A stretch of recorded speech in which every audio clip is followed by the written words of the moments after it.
နာမည်ကတော့ခင်ချောပါခင်ချောလို့ခေါ်ပါတယ်ကျမကျမသမီးလေးရဲ့နာမည်ကတော့ချောဧကရီနိုင်ဖြစ်ပါတယ်ကျမတို့နေတာကတော့ရန်ကုန်ကဖြစ်ပါတယ်ကျမတို့အခုလောလောဆယ်အိန္ဒိယနိုင်ငံမှာ hospital ဆေးရုံကြီးကိုရောက်ရှိနေတာဖြစ်ပါတယ်။ယောဂဒီနှလုံးမှာအပေါက်ပါတယ်ဆိုတာကိုကျမတို့ကမွေးကင်းစာရွယ်တော့မသိရပါဘူး။ကျမကလေးလေး9လလောက်ရွယ်မှာချွဲတွေတအားထားပြီးဆေးရုံတင်လိုက်ရပါတယ်။အဲ့အချိန်မှာမှဆရာကြီးကျမရေးစစ်ဆေးမှုတွေပြုလုပ်ပေးပါတယ်။အဲ့အချိန်မှာသမီးလေးကိုစစ်ဆေးပြီးတော့ရန်ကုန်ကဆရာမကြီးပြထားတဲ့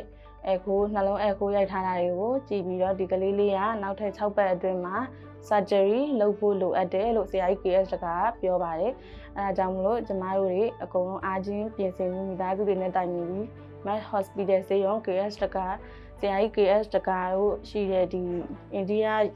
ဟုတ်ကဲ့မြန်မာနိုင်ငံကိုဆရာကြီးတကလာတဲ့ What she had presented to us was with severe difficulty in feeding. There was a lot of respiratory distress and she also had recurrent chest infections. They were evaluated on arrival at Delhi, where the diagnosis of an AV canal was made. Ideally, this surgery should happen within the first 2 to 3 months of life. ဒီရနေမှာဒီ ICU ထဲမှာလည်းကြာနေရသလိုသူဆရာကြီးတွေရဲ့ဂရုစိုက်မှုကြောင့်ကလေးကဒီလိုမျိုးကောင်းလာပါတယ်။ဒါကြောင့်မို့လို့မြန်မာပြည်ကရှိတဲ့